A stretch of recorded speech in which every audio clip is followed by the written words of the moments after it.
감사합니다. 오늘은 하나님의 개입하심이라는 제목으로 하나님 말씀 함께 나누도록 하겠습니다. 오늘 본문은 삼손이 블레셋 사람들을 친 두 번째 사건에 대해서 다루고 있습니다. 간단하게 설명하면 삼손은 장인이 자신의 아내를 블레셋 사람들에게 그 친구에게 주었다는 소식을 듣고 이에 블레셋 사람들이 재산이 되는 그러니까 추수한 곡식과 아직 배지 아니한 곡식 그리고 포도원과 그 감람나무에게 이제 여우를 통해서 불로 이제 피해를 주게 됩니다. 또 다시 이 일로 인해서 또 블레셋 사람들은 삼손의 아내와 장인을 불태워 또 죽이게 되고 또 이로 인해서 또 삼손이 블레셋 사람들을 공격하게 되는 이렇게 계속해서 반복되는 악순환이 반복되는 것이 바로 오늘 본문의 내용이다 할 수 있는 것이죠. 오늘 본문을 통해서 우리가 두 가지 정도 생각해 볼 수 있는데 첫 번째는 인간의 치명적인 약점이 발견된다라는 겁니다. 인간의 치명적인 약점이 발견되는데 오늘 본문을 보게 되면 삼손과 장인 그리고 블레셋 사람들은 모두 자신들의 행동이 상대방 때문이다라고 이렇게 말하고 있죠. 자기 잘못이 아니라 상대방 때문이다라고 말합니다.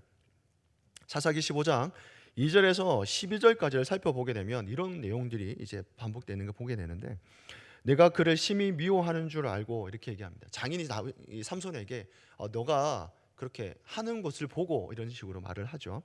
그리고 장인이 이제 블레셋 사람들이 장인이 삼손의 아내를 빼앗아 그의 친구에게 준 까닭이다 이런 표현을 하고요. 그리고 너희가 이같이 행하였은즉 그리고 그가 우리에게 행한 대로 그에게 행하려 함이다라고 하는 이렇게 상대방이 잘못함으로 인해서 이런 일들이 일어났다라는 식으로 말씀하고 있습니다. 본문의 내용을 따라가다 보면 계속해서 악순환이 전개되는 것을 보게 됩니다.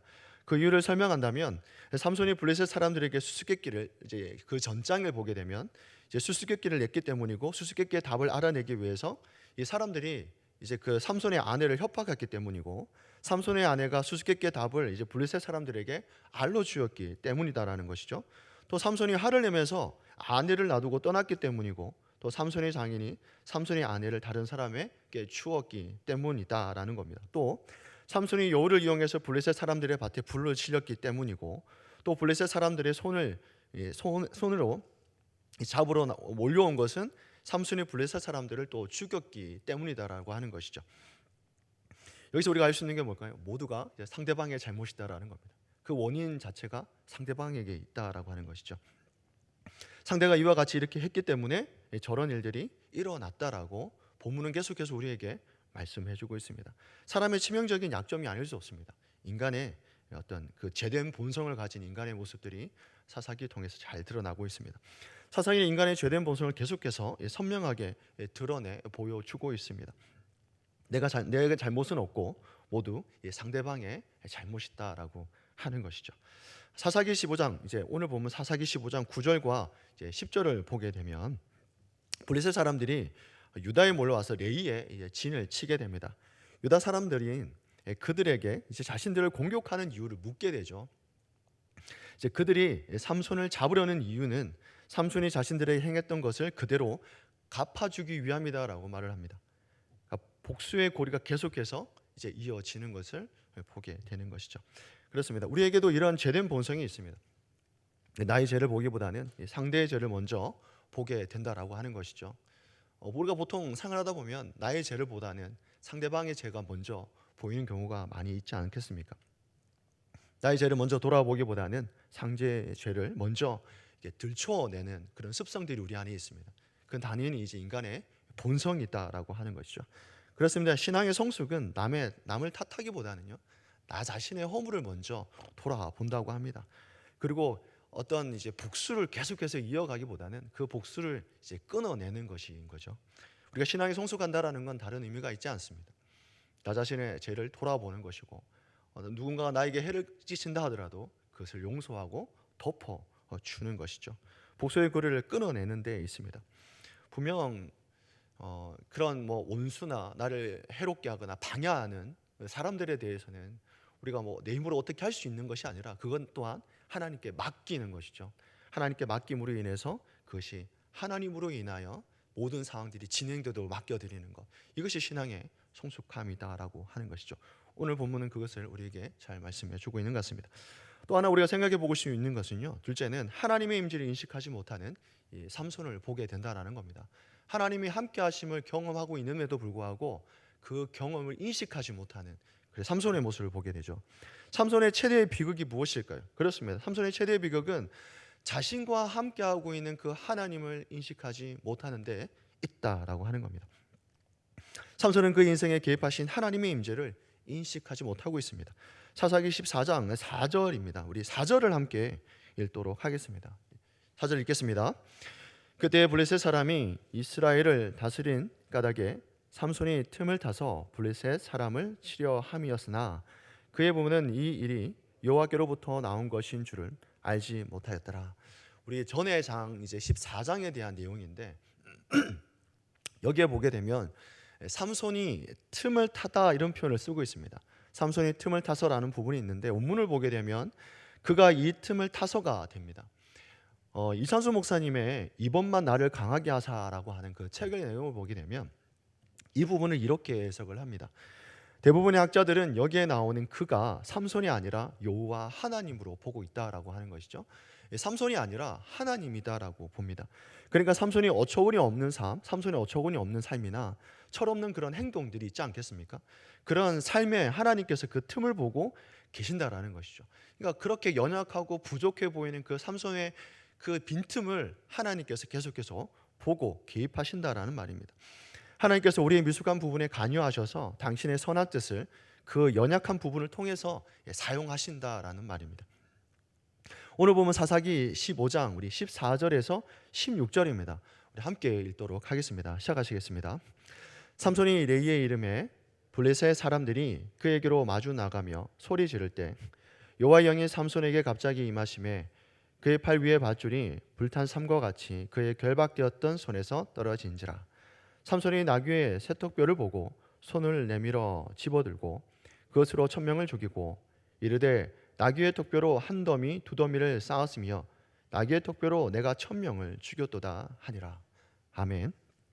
여기서 나오는 나귀의 턱뼈는 그 자체가 강한 것은 아닙니다.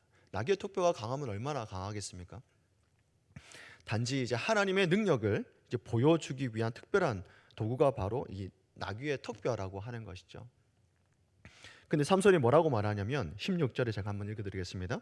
이르되 나귀의 턱뼈로 한 더미 두 더미를 쌓았으며 나귀의 턱뼈로 내가 천명을 죽였다 이렇게 말하고 있습니다. 블레셋 사람들을 죽이고 난 후 삼손이 하는 말이 내가 천명을 죽였다라고 자랑을 하는 것이죠. 문제는 삼손의 고백 속에 어디에도 하나님의 도우심에 대한 그런 감사함이 보이지 않습니다.